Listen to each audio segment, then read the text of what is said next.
The rock here is granite, right? Pretty hard rock.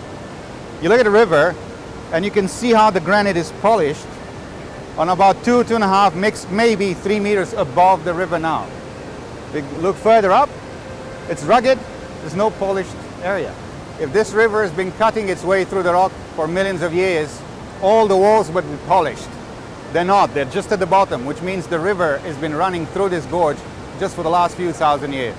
So it had to be a global flood. But if it was a global flood, any geologist who can imagine a global flood will accept that he can explain the fossils and the sediments.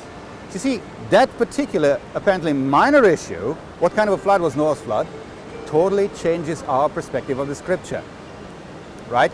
So it's important to see what the fossils tell us, and depends on what you choose to interpret them. Now, as a geologist, I have to deal with two things here. Can I find geological mechanisms that can produce a global flood? Yes, I can. Plate tectonics does explain a global flood very well. Number two, plate tectonics is this fact that the surface of the Earth, the uppermost layer of the Earth, which is the crust, is divided in plates which slide and move, and in some places they sink, in some other places there's lava coming from below and solidifying and creating a new ocean floor. So it's a dynamic movement of the Earth's crust. So plate tectonics, when it started, can explain a global flood. Number two, do I have evidence preserved today? It is the fossil record. To me, the fossil record is the evidence of a catastrophic burial, mostly by sediments laid down in water. And that's exactly what we have.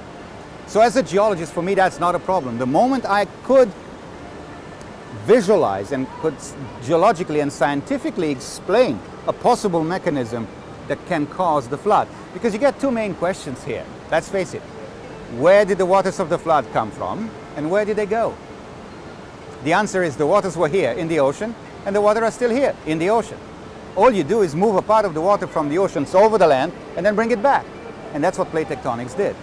So therefore, I have a credible mechanism based on existing geological data as well as lab experiments which confirm to me that when plate tectonics started, it could have caused a global flood. And the aftermath of that is the fossil record and the sedimentary record. So that's very simple, very elementary, and still very valid. Caves are a final stage of this. Caves could not have survived the flood because everything was destroyed. Now, caves are a post-flood feature. They came into existence after the flood. And sure enough, we have indication in Scripture. We read in Genesis 20 that actually Lot and his daughters were hiding in a cave, which is about 450, 470 years after the flood. So in this shorter time after the flood, caves are formed.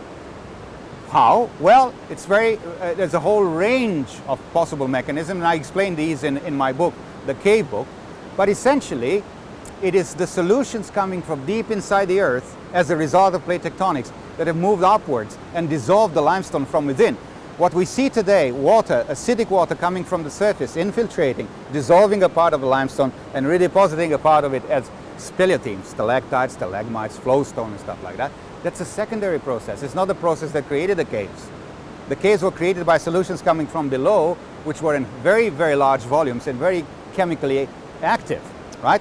So caves are evidence that after the flood, we had mechanisms that could have formed them. Based on this model, I can definitely say that caves are very young, thousands of years, not more. And if that is so, the world itself is not very old.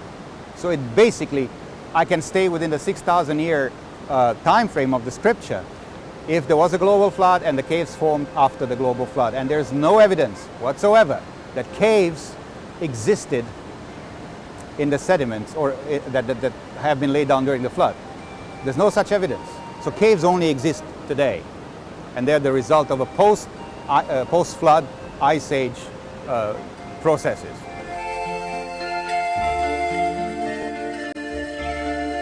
So thank you so much for spending the afternoon with us. What do you have here? Well, what do you expect from a caveman? A cave book. I wrote a few years ago. It contains 48 years of my caving experience. You can find this book and many other good resources at our website, creation.com. Is that a good place for people if they want to find out more about the creation theory? By all means, that's the place. The place. Creation.com. CREATION.com. Thank you. My pleasure.